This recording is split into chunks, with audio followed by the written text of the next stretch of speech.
अस्सलाम वालेकुम दोस्तों। आज का हमारा topic what are IR test and PI test. Video को मुकम्मल वॉच करें। अगर आप हमारे चैनल पर नए हैं तो यूए इलेक्ट्रिकल को सब्सक्राइब कीजिए। हमारे चैनल पर 200 प्लस वीडियोस मौजूद हैं जो कि इलेक्ट्रिकल इंटरव्यू की तैयारी में बहुत हेल्पफुल हो सकती हैं। तो वीडियो शुरू करते हैं। तो दोस्तों, वीडियो के शुरू में सबसे पहली चीज आपको पता होनी चाहिए कि आईआर टेस्ट और पीआई टेस्ट आखिर है क्या। ये दोनों टेस्ट हमारे इक्विपमेंट चेक करने के लिए किए जाते हैं, यानी कि हमारी मोटर, ट्रांसफार्मर या केबल, यानी कि इसमें कोई खराबी तो नहीं। इस पर कई तरह के टेस्ट किए जाते हैं। आज इन्हीं में से दो टेस्ट पर हम बात करने वाले हैं।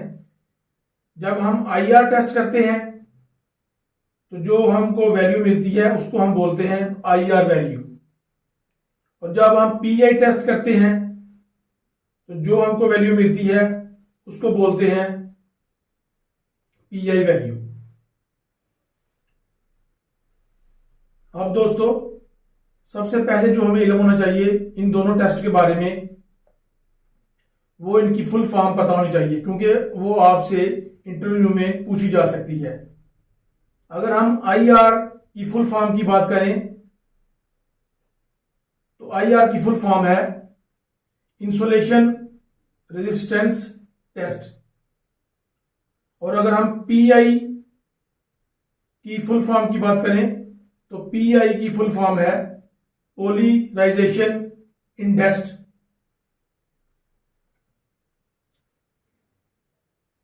अगर हम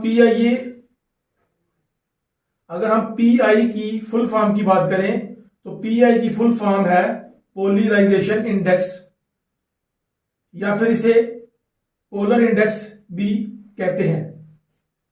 अब हम जान लेते हैं कि इन दोनों टेस्ट को करने के लिए कौन सा टेस्टर यूज करते हैं, या फिर कौन सी डिवाइस यूज करनी पड़ती है इन दोनों टेस्ट को करने के लिए।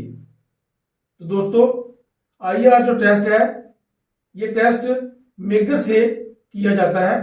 कुछ इंडस्ट्रीज में इसे इंसुलेशन टेस्टर भी बोला जाता है, और कुछ इंडस्ट्रीज में इसे मैगो ओम मीटर भी बोल दिया जाता है।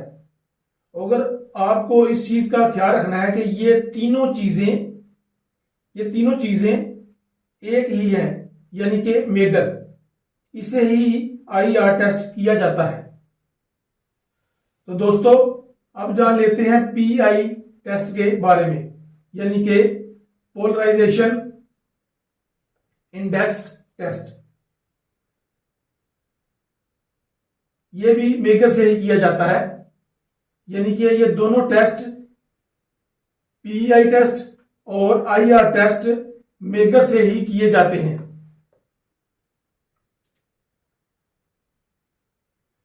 यानी कि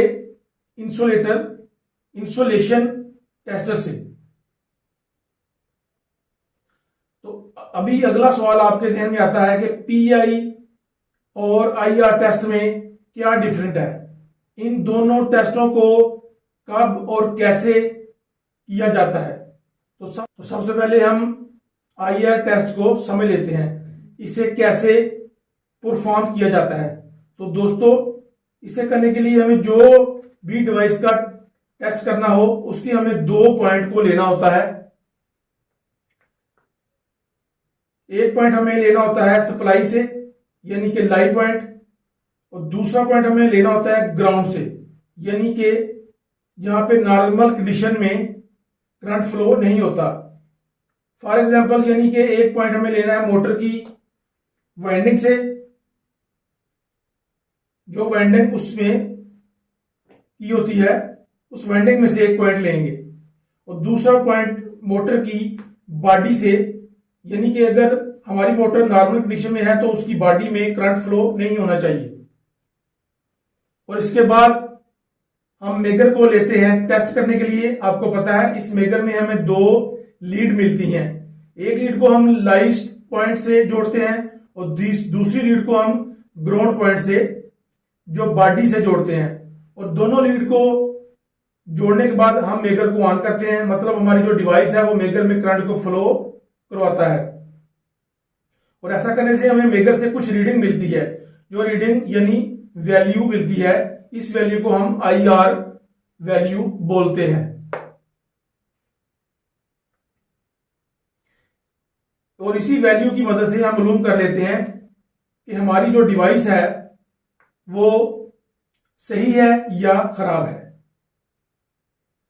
और अब हम जान लेते हैं PI टेस्ट कैसे करते हैं और इसे करने के बाद PI वैल्यू कैसे निकालते हैं, यानी कि पोलर इंडेक्स वैल्यू को कैसे निकाला जाता है। तो दोस्तों, PI टेस्ट करना काफी आसान है। जैसे हम IR टेस्ट करते हैं वैसे ही किया जाता है। इसमें फर्क ये होता है कि IR टेस्ट में हम एक वैल्यू को ही निकालते हैं, हम 2 पॉइंट पर मेकर को कनेक्ट करते हैं और जो वैल्यू आती है हम उसको IR वैल्यू बोलते हैं। लेकिन PI की जो वैल्यू है इसको निकालने का तरीका थोड़ा डिफरेंट है। PI टेस्ट में हम मेकर से 2 वैल्यू निकाल रहे होते हैं। तो अभी ये वैल्यू क्या है, जब हम मेकर को अपनी डिवाइस यानी मोटर के दोनों पॉइंट से कनेक्ट करते हैं और अब मेकर में जो डायरेक्ट वैल्यू आई उसको हम नहीं लिखते, बल्कि हम इस मेकर को 10 मिनट्स तक अपनी डिवाइस से कनेक्ट करके रखते हैं। 10 मिनट्स तक मेकर को डिवाइस से कनेक्ट करने के बाद जो वैल्यू हमारे पास आती है उस वैल्यू को हम नोट कर लेते हैं। ये हो गई हमारी पहली वैल्यू। और दोस्तों, इसके बाद जो हमारी सेकंड वैल्यू निकाली जाती है, इसमें हम मेकर को डिवाइस यानी कि मोटर वगैरह जो भी हो हमारी डिवाइस है इससे कनेक्ट करते हैं। सिर्फ 1 मिनट तक कनेक्ट करके रखते हैं। इसके बाद जो वैल्यू आती है उस वैल्यू को हम नोट कर लेते हैं। ये हो गई हमारी सेकंड वैल्यू। और अब दोस्तों, हमारे पास 2 वैल्यू आ चुकी हैं।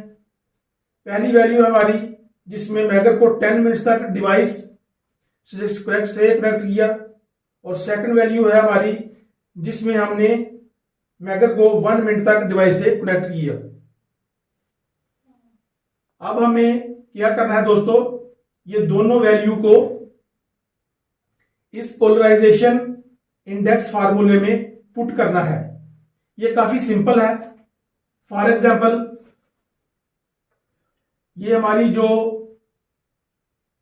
फर्स्ट वैल्यू है इसको हम मान लेते हैं 13 मेगा ओम,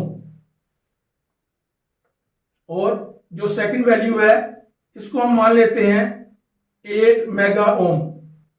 और अभी इसको हम डिवाइड करेंगे इस फार्मूले के मुताबिक,